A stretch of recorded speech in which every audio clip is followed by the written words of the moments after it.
इस वीडियो में हम करेंगे कक्षा 9 का प्रश्नावली 2.1 का प्रश्न नंबर 1। प्रश्न है, निम्नलिखित व्यंजकों में कौन कौन एक चर में बहुपद है, कौन कौन नहीं है। कारण के साथ अपने उत्तर दीजिए। यानी हमें कुछ व्यंजक ये दिए हुए हैं, हमें बताना है इनमें से कौन कौन सा एक चर में बहुपद है और कौन कौन सा नहीं है। तो सबसे पहले देखिए इसका पहला भाग। पहले भाग में है 4x² माइनस 3x प्लस 7। अब इसमें देखें चर, तो यहाँ भी x है और यहाँ भी x है, यानी एक ही चर है। अब बहुपद कैसे पता चलेगा? बहुपद के लिए जो चर की घात होती है वो अगर पूर्ण संख्या है तो बहुपद में है। तो इस x की घात 2 है जो कि पूर्ण संख्या है, इसलिए ये हो जाएगा एक चर में बहुपद। पहले का आंसर हो जाएगा एक चर में बहुपद है। यहाँ लिख देंगे एक चर में बहुपद है। एक चर में बहुपद है, इसका कारण हो जाएगा क्योंकि जो चर की घात है वो पूर्ण संख्या है। लिख सकते हैं इसका रीजन यानी कारण भी लिख देंगे, क्योंकि चर की घात पूर्ण संख्या है। चर की घात पूर्ण संख्या है, पूर्ण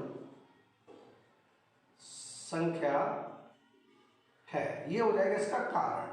यानी इसका पूरा आंसर हो जाएगा एक चर में बहुपद है क्योंकि चर की घात पूर्ण संख्या है। ये हो जाएगा पहले भाग का आंसर। अब हम देखेंगे इसका दूसरा भाग। दूसरे भाग में y² प्लस √2।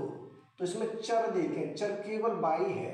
अब y की घात है 2, तो ये एक चर में भी है, जो 2 है वो एक पूर्ण संख्या भी है, तो ये भी हो जाएगा एक चर में बहुपद। तो इसका आंसर लिख देंगे यानी एक चर में बहुपद है क्योंकि चर की घात पूर्ण संख्या है। चर इसमें एक ही है, उसकी जो घात है वो एक पूर्ण संख्या है, इसलिए बहुपद भी है।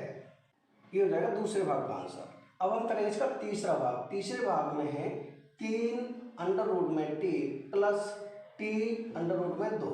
अब इसमें चर देखें, चर यहाँ t है यहाँ भी t है, यानी चर तो एक ही है, लेकिन जो t है वो √2 में है, तो इसकी जो घात है वो एक पूर्ण संख्या नहीं होगी बाहर निकालने पर, इसलिए ये एक चर में तो है लेकिन बहुपद नहीं होगा। इसका आंसर हो जाएगा बहुपद नहीं है क्योंकि चर की घात पूर्ण संख्या नहीं है, क्योंकि इसकी जो चर की घात है वो पूर्ण संख्या नहीं है, इसलिए बहुपद नहीं है। अब हम देखेंगे इसका चौथा भाग। चौथे भाग में है y प्लस 2/y, यानी जो y है जो हर है नीचे है, अगर इसे ऊपर ले जाएंगे तो इसकी घात हो जाएगी माइनस में, तो इसकी जो घात होगी वो एक पूर्ण संख्या नहीं होगी, तो ये बहुपद नहीं होगा। क्यों नहीं होगा? क्योंकि इसमें चर की घात पूर्ण संख्या नहीं है। तो इसका आंसर लिख देंगे बहुपद नहीं है।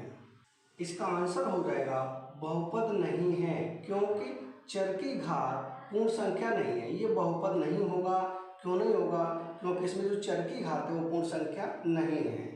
अब हम देखेंगे इसका पांचवा भाग।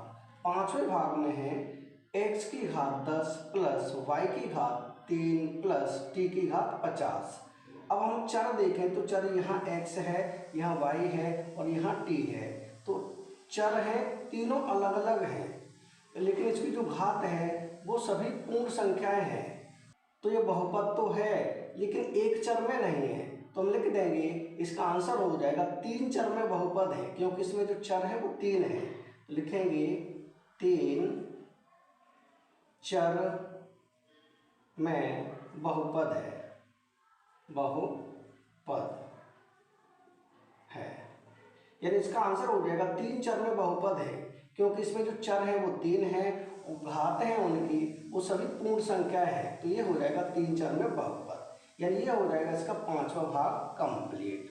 यानी कि प्रश्न नंबर 1 के सभी भाग हो चुके हैं कंप्लीट।